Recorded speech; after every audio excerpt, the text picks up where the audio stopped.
Hello friend, बहुत स्वागत है हमारे यूट्यूब चैनल पर।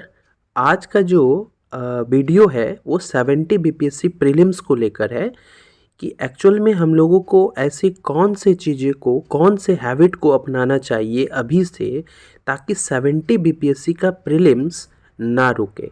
तो आज हम आपको ऐसा स्ट्रैटेजी शेयर करेंगे आप लोगों के साथ, 70 बीपीएससी 100% क्लियर होगा।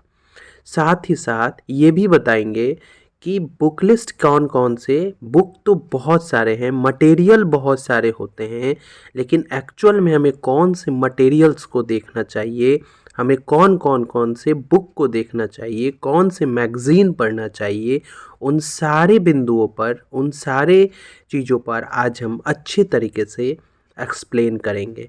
और इस वीडियो को पूरी तरीके से, अच्छे तरीके से समझने का कोशिश करें। अगर आप इन वीडियो को बहुत अच्छे तरीके से समझकर इसे आज से ही अगर आप अप्लाई करते हैं तो 70वीं बीपीएससी प्रीलिम्स 100% क्रैक होगा।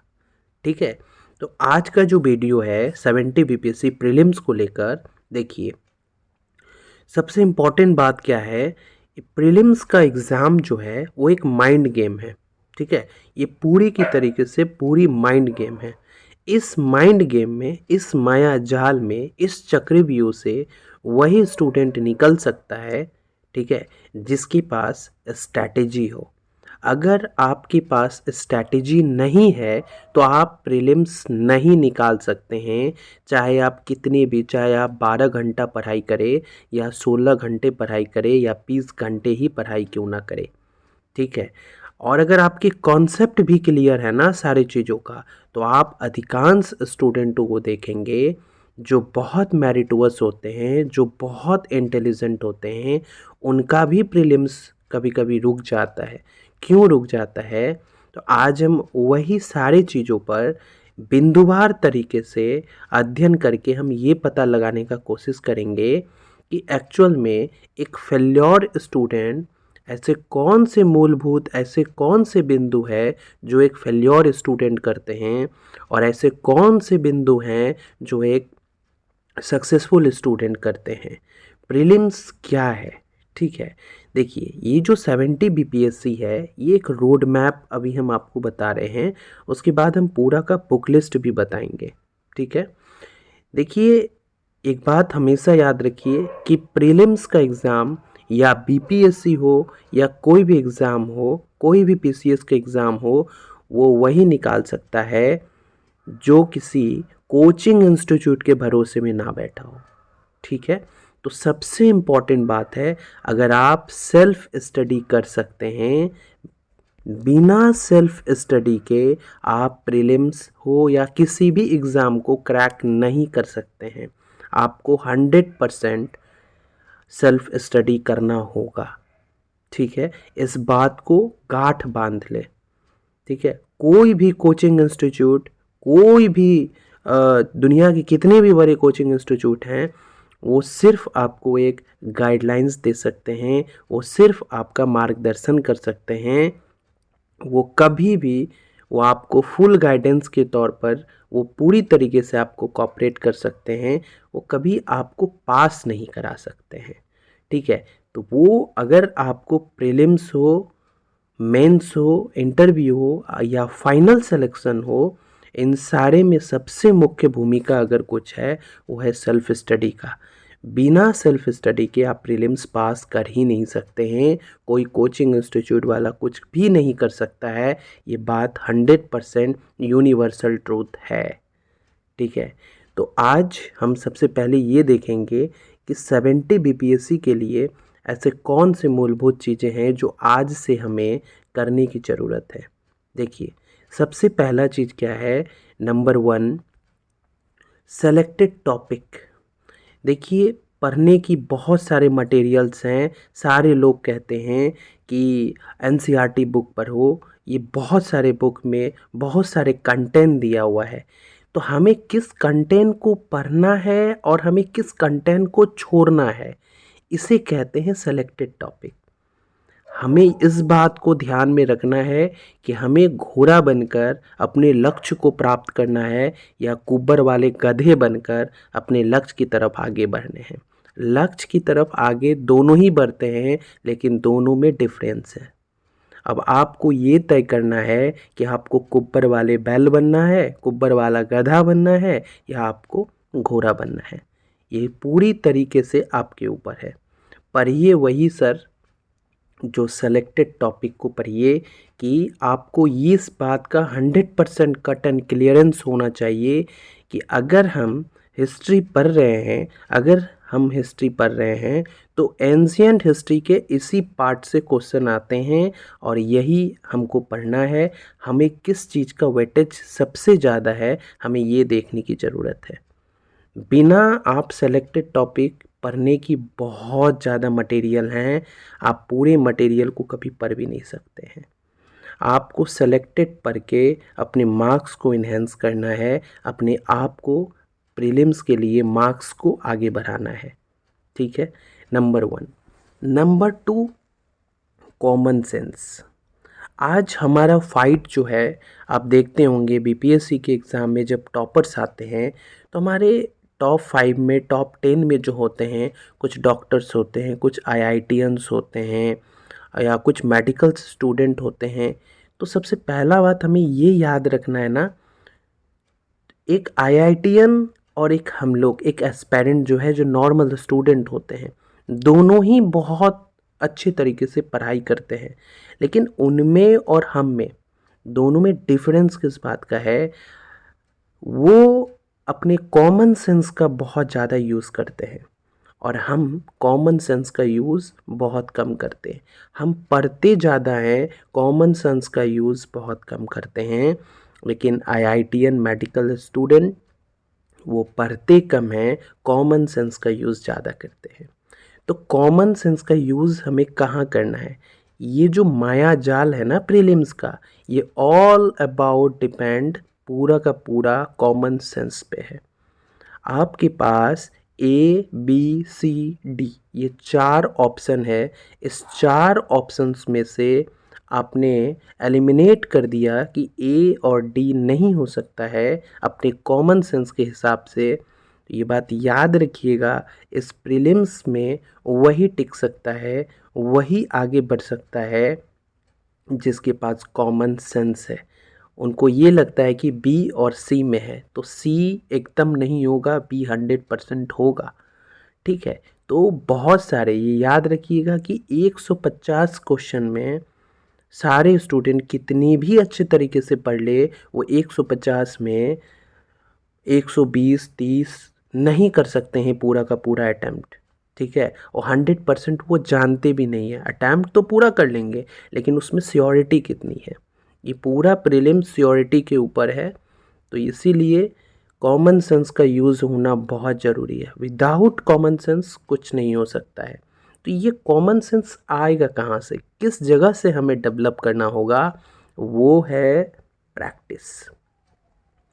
आप कितने भी क्वेश्चंस पढ़ लो, आप मुग़ल एम्पायर पढ़ लो, यूरोपीय कंपनी का आगमन पढ़ लो, ठीक है, आप कितने भी क्वेश्चंस पढ़ लो, अगर आपने प्रैक्टिस नहीं किया है ना, तो ये कभी आपके मार्क्स को इन्हेंस नहीं कर सकता है। आज के स्टूडेंट, आज जो जितने भी स्टूडेंट हैं, उनमें सबसे बड़ी प्रॉब्लम्स अगर है तो वो कॉमन सेंस एंड प्रैक्टिस। तो प्रैक्टिस से ही हमारे कॉमन सेंस डेवलप होंगे। ठीक है, तो एक सिंपल सा ये बात है कि हम प्रैक्टिस कैसे करें। आप किसी भी टॉपिक को पढ़े, उसका प्रैक्टिस ज़रूर लगाएं और प्रैक्टिस अभी से करें, क्योंकि जब 30 सितंबर को बीपीएससी का एग्ज़ाम होगा, उस समय आपकी प्रैक्टिस का, आपकी पैसेंस का, आपकी कॉमन सेंस का टेस्ट होगा सर। जब हमें टेस्ट वही देना है, तो आज से ही हम क्यों ना हमारी कॉमन सेंस को डेवलप करें, आज से ही हम अपनी प्रैक्टिस को क्यों ना डेवलप करें, क्योंकि हमारी पूरी की पूरी प्रीलिम्स जब हमारी प्रैक्टिस के ऊपर है, तो क्यों ना, मुझे ये पता है कि हमारी सफलता कहाँ टिकी है, लेकिन नहीं करते हैं वो। क्यों नहीं करते हैं? क्योंकि प्रैक्टिस करने में बहुत सारी चीज़ों के बहुत सारे डायमेंशंस का ध्यान रखना होता है। तो बिना प्रैक्टिस का आप आगे बढ़ ही नहीं सकते हैं। एंड थर्ड क्या है, स्मार्ट वर्क। आपको स्मार्ट वर्क करना है। सेलेक्टेड टॉपिक तो पढ़ लिए, स्मार्ट वर्क कि हम जो भी टॉपिक पढ़े हैं उसे आप माइंड मैप बनाने का कोशिश करें। बिना माइंड मैप बनाए अगर आप माइंड मैप बना लेते हैं कि हमने यूरोपीय कंपनी का आगमन पढ़ा, हमने फंडामेंटल राइट पढ़ा, हमने 10 पेजों में फंडामेंटल राइट पढ़ा, आपको सिर्फ एक पेज में अपना माइंड मैप तैयार करके पूरी तरीके से माइंड मैप बना लेना है और उसे बार बार रिवीजन करना है। और स्मार्ट वर्क ये कहता है कि आप जब भी प्रिपरेशन कर रहे हो तो सबसे इम्पॉर्टेंट बात ये है कि आपका प्रीवियस ईयर का पेपर आपके पास सामने होना चाहिए।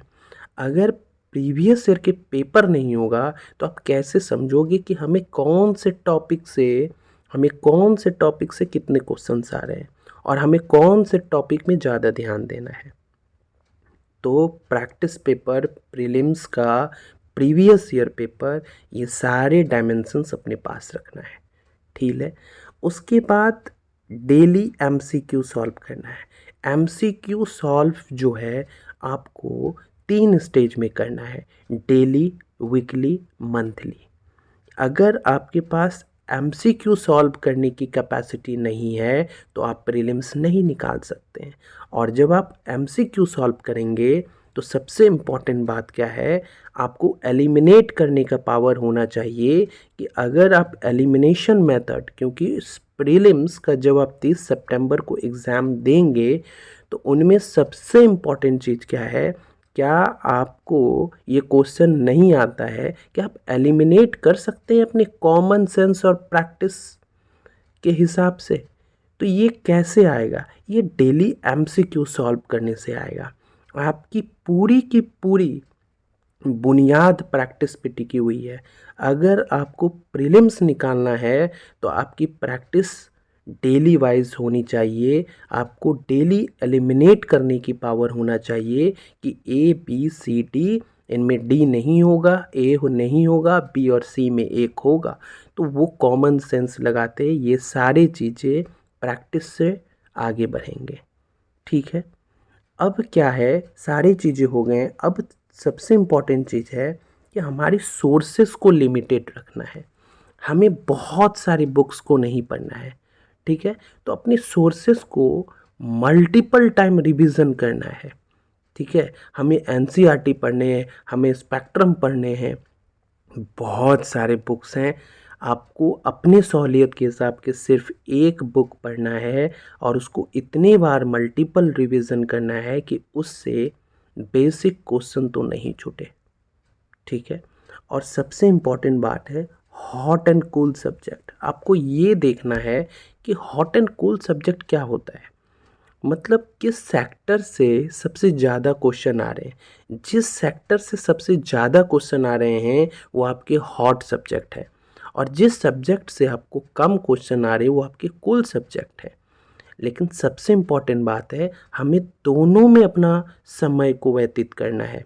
लेकिन आपको ये देखना है कि अगर आप 10 घंटा पढ़ाई करते हैं तो आपको कितना समय हॉट सब्जेक्ट पे देना चाहिए और आपको कितना समय कूल सब्जेक्ट पे देना चाहिए। आपका ये विज़न क्लियर होना चाहिए। तो अब आप कहेंगे कि आपका हॉट सब्जेक्ट कौन सा है, कूल सब्जेक्ट कौन सा है। मैं इसके बारे में भी नेक्स्ट आगे मैं पूरी तरीके से एक्सप्लेन करूँगा। ठीक है।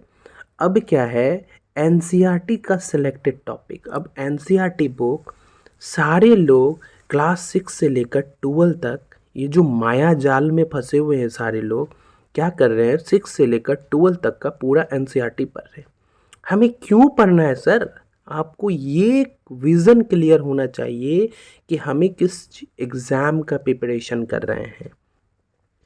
बीपीएससी का कर रहे हैं सर, बीपीएससी का कर रहे हैं, आप पॉलिटी निकाल के देखिए, पॉलिटी 6, 7, 8, 9, 10, आपको खुद समझ में आ जाएगा क्या आपके उस क्वेश्चंस के वैल्यूएशन का मूलभूत जो आवश्यकता है आपके क्वेश्चन का, क्या वो क्लियर हो रहे हैं या नहीं हो रहे हैं। आपको ये समझना चाहिए हमें कौन से सब्जेक्ट का एनसीईआरटी पढ़ना चाहिए और कौन से सब्जेक्ट का एनसीईआरटी नहीं पढ़ना चाहिए।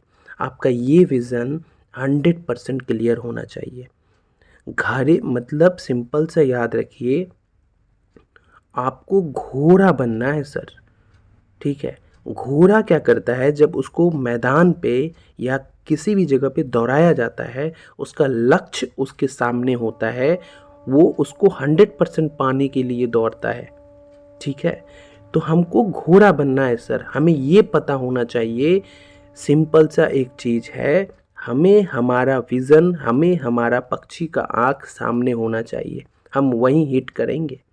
दुनिया क्या कर रहे हैं, कौन से एनसीईआरटी पढ़ रहे हैं सर, अगर आप दुनिया के भाव से चलेंगे, दुनिया के राव से चलेंगे, तो बस वही होगा सर जो मंजूर खुदा होगा। जब 30 सितंबर का एग्ज़ाम होंगे सर, उस समय आपको ये पता चलेगा वैकेंसी है 500, फॉर्म फिलअप हुआ है 10 लाख, उनमें से 20,000 का स्टूडेंट, 20,000 का रिज़ल्ट होना है, उनमें से आप तो है ही नहीं, क्योंकि आप भीड़ को देख के चल रहे थे। सर भीड़ से हट के सोचना है अपन को। अगर आप भीड़ से हट के सोचते हैं तो भीड़ से अलग जैसा ही रिज़ल्ट होगा। आपका विज़न जैसा होगा, आपका थॉट जैसा होगा, आपकी कामयाबी भी वैसी ही होगी, ठीक है। अब सबसे इम्पॉर्टेंट चीज़ क्या है कि अब हम बुक्स का रिकमेंड करते हैं कि कौन से बुक्स पढ़ने चाहिए, ठीक है। ये हमारा अपना स्ट्रैटेजी है सर, ठीक है। अगर आपको इसमें कुछ एडिशन करना है या कुछ घटाना है वो आप कर लीजिए, ठीक है। हमारे हिसाब से देखिए, हॉट एंड कूल सब्जेक्ट के बारे बोला था, मैं ये बता रहा हूँ आपको, history, science, current and Bihar. आप देखेंगे कुल मिलाकर 100 नंबर का तो लीड यहीं से मिल रहा है। तो हमें सबसे मोस्ट ऑफ द समय जो है हमें इसी पर व्यतीत करना है, जहाँ से हमें रिज़ल्ट हो रहा है। हिस्ट्री के लिए क्या करना है, सारे लोग स्पेक्ट्रम पढ़ रहे हैं, लेकिन मैं फुल्ली रिकमेंडेशन करूँगा, आप लोगों को रिकमेंड करूँगा कि स्पेक्ट्रम को नहीं पढ़ना है। क्यों नहीं पढ़ना है? क्योंकि सबसे इम्पॉर्टेंट बात है, बीपीएससी के जो क्वेश्चंस हैं अगर आप देखेंगे वो एनालिटिकल नहीं आ रहे हैं वो, ठीक है। वो एमसीक्यू बेस पे क्वेश्चंस है, हिस्ट्री के फैक्चुअल बेस पे क्वेश्चन है।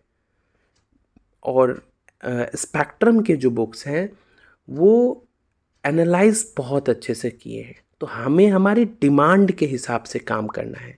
अगर आपकी डिमांड अगर वो यूपीएससी वाली होगी तो हम स्पेक्ट्रम पढ़ेंगे, लेकिन हमारी डिमांड बीपीएससी की तरीके से है, तो हम क्यों अपने समय, क्यों हम अपनी एनर्जी को दूसरी जगह व्यतीत करें। आप प्रीवियस ईयर के पेपर तो निकालिए, आप देखिए 69 बीपीएससी, 68 बीपीएससी में हिस्ट्री का स्टैंडर्ड ऑफ क्वेश्चंस क्या है, आपको खुद समझ में आ जाएगा। उसके बाद आप क्या कीजिए, हिस्ट्री के लिए एक बुक क्रॉनिकल्स, एक बुक निकालती है, टू द पॉइंट या दृष्टि, ये बुक निकालती है। ये दो में से कोई एक बुक को मल्टीपल टाइम पढ़िए, हिस्ट्री के क्वेश्चंस नहीं छूटेंगे, इस बात की 100%। अब अगर हमें प्रैक्टिस करना है इसी हिस्ट्री का, तो हमें अरिहंत पब्लिकेशन का सामान्य अध्ययन बोल के आता है, उसके क्वेश्चन का स्टैंडर्ड भी बहुत अच्छा है और इससे आपकी प्रैक्टिस भी बहुत अच्छी हो जाएंगे। आपको पढ़ना है क्रॉनिकल्स या दृष्टि से और आपको प्रैक्टिस करना है अरिहंत पब्लिकेशन के बुक से। बिना प्रैक्टिस के कुछ नहीं होगा और आपको सुपर फास्ट। अब सबसे इम्पॉर्टेंट बात है, अपने स्टैंडर्ड बुक को तो आपने पढ़ लिया और आप देखेंगे कि 69, 68 बीपीएससी में बेसिक्स क्वेश्चंस बहुत आ रहे हैं। और एक बात याद रखिए कि बेसिक क्वेश्चन जिस भी स्टूडेंट के गलत हो जाएंगे वो कभी सिलेक्शन नहीं ले पाएंगे, वो हमेशा प्रीलिम से बाहर होंगे। जो क्वेश्चन सबको आ रहा है वो क्वेश्चन अगर आपको नहीं आ रहा है तो डेफिनेटली आप ये सोच लीजिए कि आपका रिज़ल्ट होने की चांसेस है ही नहीं, आप रेस से बाहर है, राइट। अब इसके लिए लूसेंट के जो बुक आते हैं, इस बुक को अंडर एस्टिमेट नहीं करना है, क्योंकि ये आपको टॉपिक भी बताता है और आपका फास्ट रिवीजन यानी बेसिक क्वेश्चंस अगर बीपीएससी पूछेंगे तो इससे कवर हो जाएंगे। लूसेंट पढ़ना ज़रूरी है, लेकिन इन सारे चीज़ों को पढ़ने के बाद लूसेंट एकदम फास्ट रिवीजन के लिए रखना है। ये है हिस्ट्री के मटेरियल। दूसरा सबसे इम्पॉर्टेंट क्या है, साइंस का मटेरियल।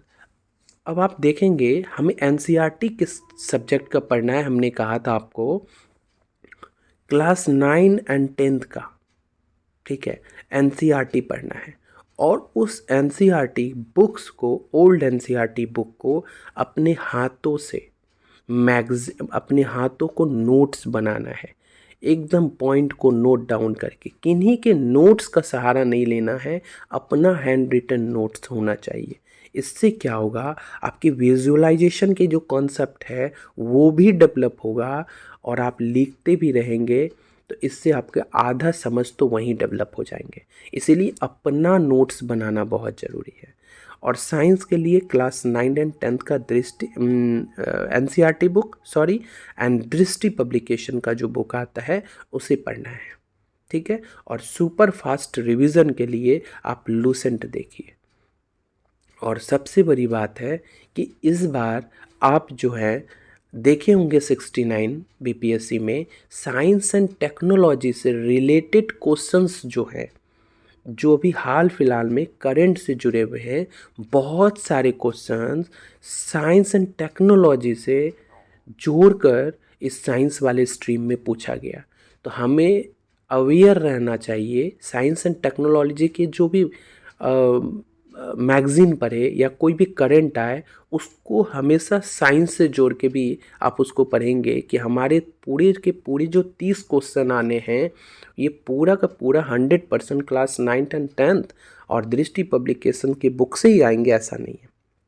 और अभी हमारे क्वेश्चंस के डायमेंशन बहुत बड़े हो रहे हैं, इसीलिए वही साइंस में करंट भी जोड़ रहे हैं। इसीलिए इस एग्ज़ाम को पास करने के लिए बीपीएससी का सारे चीज़ पढ़ने के बावजूद एक चीज़ अपने पास हमेशा होना चाहिए, अपना आँख अपना कान हमेशा खुला हुआ रहना चाहिए। जब तक आप अपनी आँख और कान को नहीं खोले रखेंगे, आँख और कान का खोले रखने का मतलब है कि आप बाहर में करंट अफेयर्स की दुनिया में क्या हो रहा है, अगर आप इसे नहीं देखेंगे, नहीं समझेंगे, तो कहीं ना कहीं आपकी रिज़ल्ट रुकने की चांसेस बढ़ जाएगी, ठीक है। अब करंट अफेयर्स के लिए आप क्या करें, एवरी डे सनसद टीवी को देखना है। इससे आपका क्या होगा, कॉन्सेप्ट बिल्डअप होगा, आप मेंस भी बहुत अच्छे से लिख पाएंगे। पीआईबी के रिपोर्ट्स देखिए और एक यूट्यूब के चैनल जो है, जो भी आपको अच्छा लगता है करंट अफेयर्स का, वो देखिए।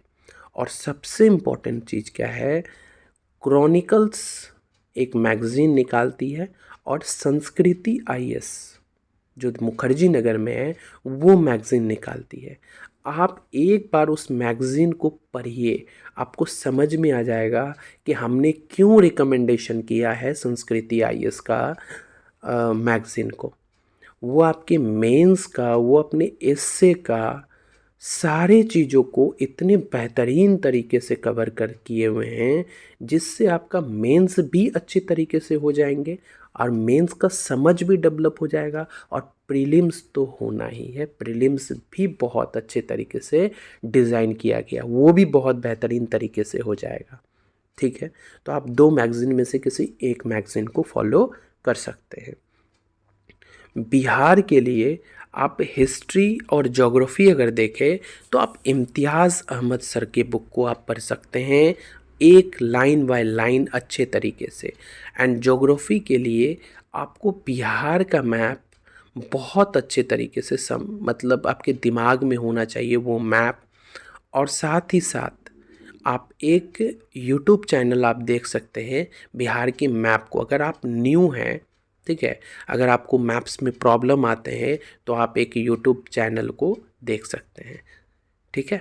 और इकोनॉमिक्स के लिए क्या कर रहे हैं, इस बार के से जो क्वेश्चंस हैं इकोनॉमिक्स में डायमेंशन बहुत बढ़ा दिया गया है।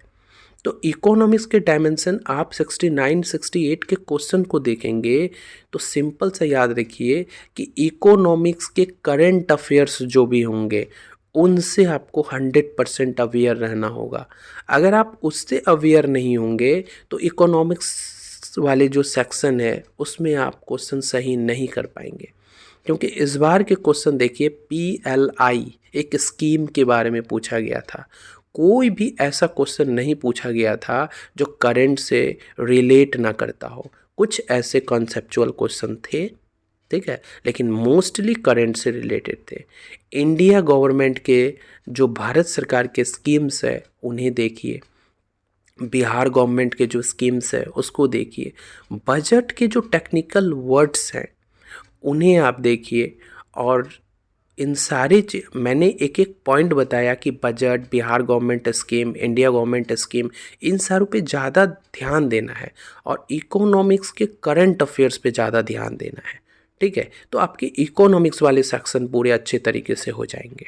और साथ में दृष्टि पब्लिकेशन के जो बुक आते हैं उसमें से इकोनॉमिक्स सेक्शन को बहुत अच्छे तरीके से पढ़ लेना है। ज्योग्राफी के लिए, अब ज्योग्राफी के लिए क्या करना है, मैंने ऊपर में किसी भी सब्जेक्ट के बारे में NCERT के बारे में मैंने नहीं बताया। NCERT सिर्फ और सिर्फ साइंस के बारे बताया।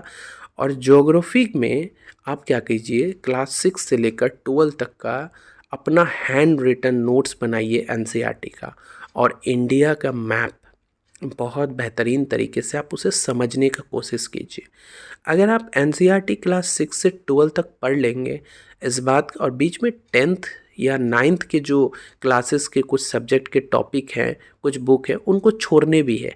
आप एक एक दिन में क्लास 6 के बुक को कंप्लीट कर सकते हैं, एक दिन में क्लास 7 के बुक को कंप्लीट कर सकते हैं। बहुत पतली सी किताब है, आप उसे अगर एक एक करके अपने हैंड रिटन नोट्स के साथ अगर बनाते हैं तो ज्योग्राफी में आया हुआ इस बार आप देखेंगे 69 BPSC मेंस में अनप्रिडिक्टेड था, मॉनसून से रिलेटेड क्वेश्चन आ गए हैं, बहुत सारे ऐसे रिलेटेड क्वेश्चंस आ गए थे। अगर आप NCERT को पढ़ते हैं क्लास 6 से 12 तक का, ना कि आपका प्रीलिम्स में क्वेश्चन सॉल्व हो जाएगा, आपका मेंस में जो भी क्वेश्चंस आएंगे उनके कॉन्सेप्ट क्लियर रहेंगे और आप आसानी से और बेहतरीन तरीके से आप अपने आंसर को प्रस्तुत कर सकते हैं। इसीलिए ज्योग्राफी के लिए क्लास 6 से लेकर क्लास 12 तक का NCERT ज़रूर पढ़िए। इससे आपका सारा कॉन्सेप्ट क्लियर हो जाएगा, ठीक है। और इन सारे के बाद आप MCQs ज़रूर लगाइए। MCQs के लिए हमने वो सामान्य अध्ययन का किताब अरिहंत पब्लिकेशन के बारे बोले, वो topic wise, chapter wise, bouquets wise, सब वाइज पे दिया हुआ है। प्रैक्टिस ज़रूर, जिस भी टॉपिक को पढ़िए उस टॉपिक का प्रैक्टिस ज़रूर कीजिए। बिना प्रैक्टिस से आपकी कॉमन सेंस डेवलप नहीं होंगे। अगर आपका कॉमन सेंस डेवलप नहीं होगा फिर आपका प्रीलिम्स किसी भी कीमत पे नहीं हो सकता है, चाहे आप 16 घंटे पढ़िए, चाहे आप 20 घंटे पढ़िए, ठीक है। और फिर हम मिलते हैं एक नेक्स्ट वीडियो में कि मेंस की प्रिपरेशन कैसे करें। अगर आप लोगों को ये वीडियो बहुत अच्छा लगा हो तो आप कमेंट ज़रूर कीजिए और बताइए कि नेक्स्ट वीडियो हमें किस सब्जेक्ट पर लाना चाहिए। वैसे हम GS पेपर 1 मेंस का प्रिपरेशन कैसे करना चाहिए उस पर ला रहे हैं, और कभी जितने भी हॉट टॉपिक होते हैं उन सारे टॉपिक का एनालिसिस तो हम हर वीडियो में कर रहे ही हैं। अगर आप लोगों की कुछ और भी डिमांड है तो आप कमेंट ज़रूर कीजिए, मैं उस पर ज़रूर वीडियो बना दूँगा, ठीक है। हैव ए नाइस डे, फिर मिलते हैं नेक्स्ट वीडियो में।